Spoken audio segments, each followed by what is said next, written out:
A newspaper stall in the Middle East. The papers on sale are Egyptian. Nothing unusual except that this isn't Cairo, it's Tel Aviv.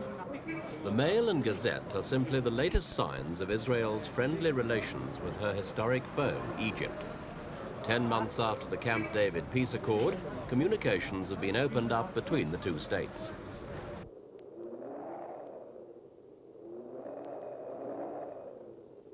The most dramatic developments stemming from Camp David have occurred here in the Sinai Desert. This arid but oil-producing region is being handed back to the Egyptians. The Israelis have now withdrawn from 2/3 of the peninsula. Huge flatbed trucks carried the Israeli military equipment back to their new frontier line, which runs from El Arish in the north to Ras Mohammed in the south. Their land trains formed a stark contrast with the Arab camels, the traditional ships of the desert.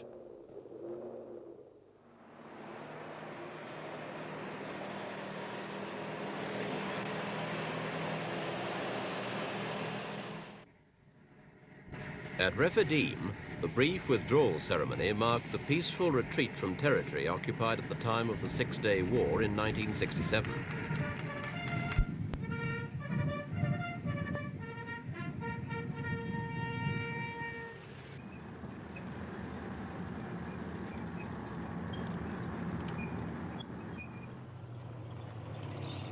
For the Israelis, the pullback meant relinquishing control of the strategic passes of Mitla and Gidi, which became the graveyard of Egyptian armor in the 1967 war. With memories of that conflict in mind, Israel's Chief of Staff, General Raphael Eitan, told his troops that it took nothing less than peace to make Israel give up the Sinai. 60 tanks and armored personnel carriers were the last Israeli weapons to leave for the new defense line.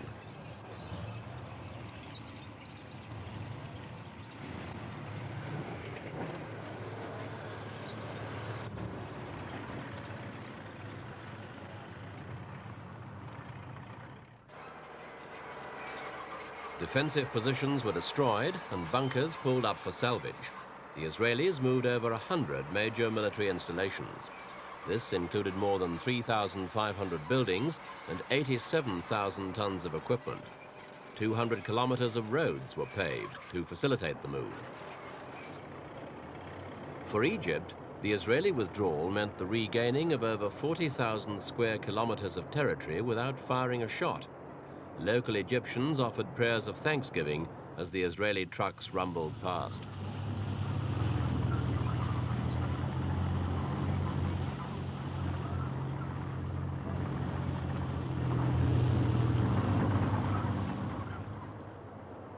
The redrawing of the military and territorial boundaries was only one aspect of the changing relationship between Israel and Egypt. Welcome, welcome! Vision, baby! Vision! In early January, Prime Minister Begin paid a crucial visit to Egypt to discuss bilateral issues to open up real normal relations between the two countries. Just prior to the talks with President Sadat, Mr. Begin became one of the first Israeli tourists to the temples of the Upper Nile. The opening of the borders between the two countries, enabling Israelis to visit the ruins of Egypt's ancient civilization, was one of the subjects discussed at Aswan.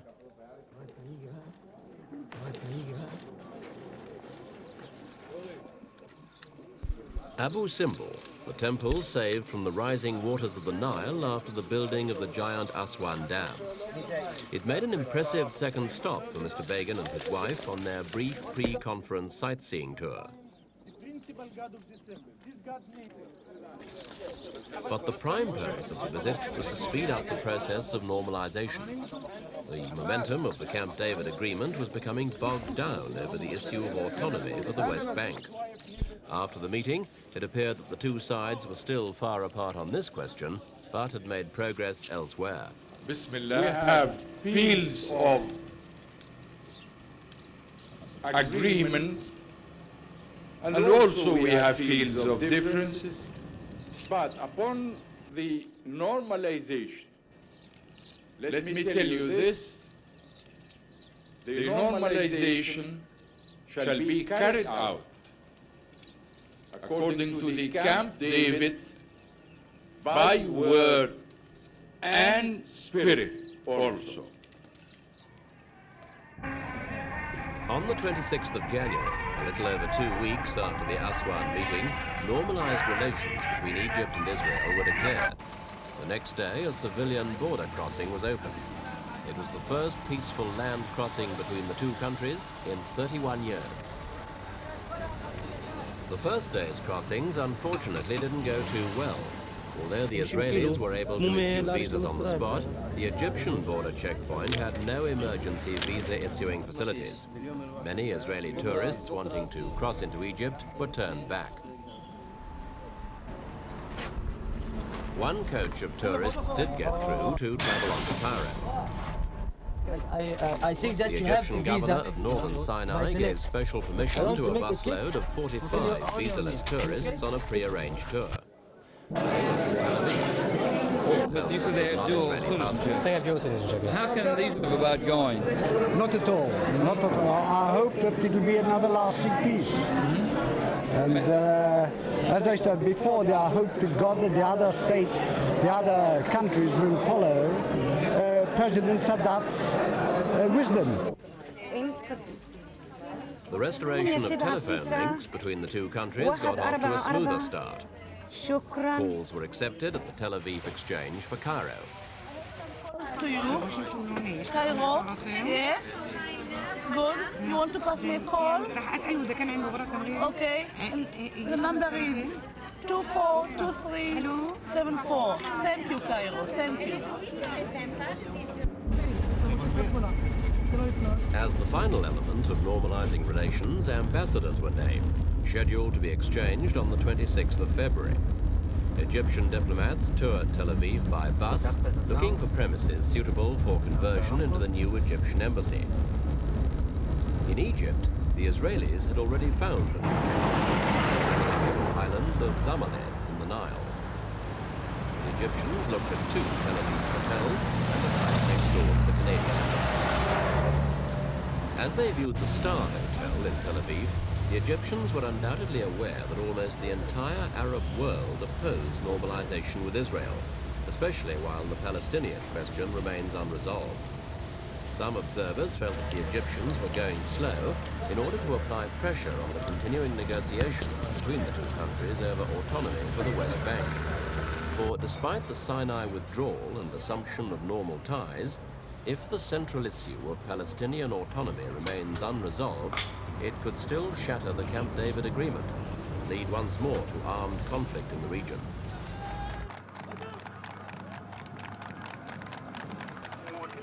A display of muscle by the Palestinian Liberation Organization at their 25th anniversary celebrations in Beirut earlier this year. Under the leadership of Yasser Arafat, the PLO remains the dominant political force among the Palestinians. The recent political upheaval in Iran gave them another powerful Islamic backer, the Ayatollah Khomeini. The stated aim of Arafat and the PLO to replace Israel with a new secular Palestinian state makes his organization totally unacceptable to the Israeli government, who steadfastly refused to deal with them. With their organization excluded from the autonomy talks, the Palestinians feel that their cause is being betrayed. The West Bank town of Ramallah. In protest at the announcement of normalized relations between Egypt and Israel on January the 26th, the Palestinian residents of this and other West Bank towns, backed by the PLO, called a one-day general strike. Tension and bitterness rose violently in Hebron on the last day of January. The town was put under military curfew after the murder of a 23-year-old Jewish religious student and part-time soldier. He was the first Israeli settler to die violently on the West Bank since the territory was occupied in 1967.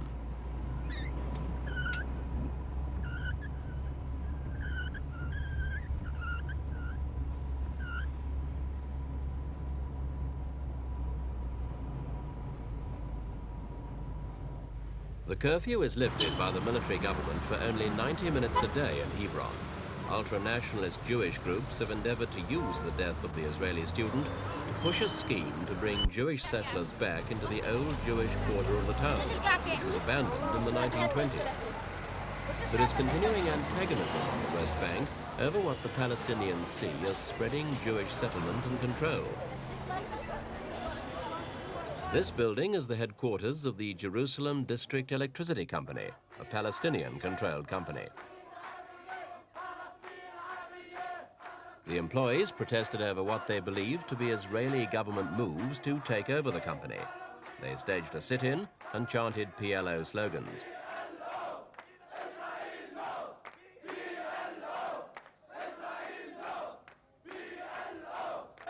The manager of the company explained the Palestinian position. But the sit-in protest, the reason for it is that people are unhappy about the intention of the Israeli government to buy up this Arab company. To us, it is not dissimilar from their other measures, which are illegal, which are in conflict with the Geneva Convention, of acquiring Arab land in occupied territories and putting up illegally new Israeli settlements on this land. This is another example. Following a high court action brought by Palestinian landowners, the Israeli government ordered the evacuation and demolition of the Jewish settlement of Elon Moreh. This settlement had been set up by the ultra-nationalist religious group, the Gush Emunim, on private land. But the present Begin government policy is to expand Israeli settlement beyond the 53 communities already established. These settlements are planned for public and wasteland, but local Arabs still claim that their private land is being used. Israeli settlement is a highly emotive issue, both on the West Bank and within Israel.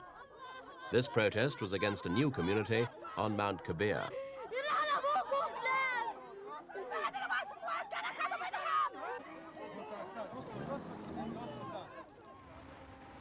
Despite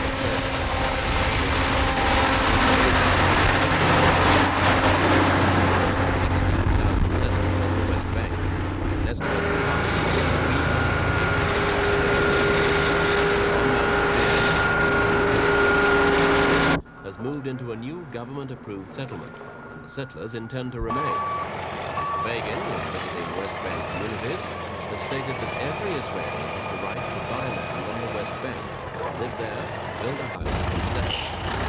Also proposed, if necessary, the government will build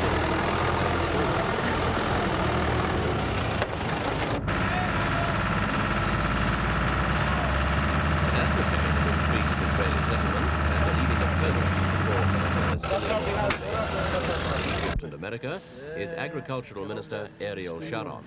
Answer to the proposal of Secretary Vance are these settlements and towns that we are building. That is our answer to that, and that is our answer to the proposal to establish a second Palestinian state.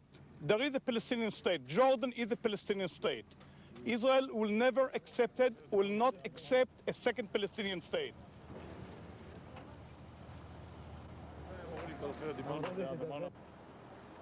Pressured by ministers like Sharon, the Israeli government has pushed ahead with its policy of West Bank settlement, and there doesn't seem any likelihood of that policy being abandoned, whatever the pressure. Meanwhile, under the terms of the Camp David agreement, the two sides are still meeting with the Americans in a series of round-table conferences. Despite the progress so far on normalization, there's no doubt that the West Bank and autonomy issues are increasingly serious obstacles. The talks are due to end in May, but will the difficulties be solved by then? The prospect is discouraging, and American negotiator Sol Linowitz is only guardedly optimistic. I hesitate to say likely in all candor because I can't be certain. Certainly possible. Unquestionably, it is the objective which we characterize as a realistic one. I think all of us at this table and our respective governments believe it should be possible to reach the objective by May, and I am convinced that all concerned are determined to do what they can to help achieve it. Whether it will materialize will depend indeed, as you say, on whether all the remaining issues can be resolved.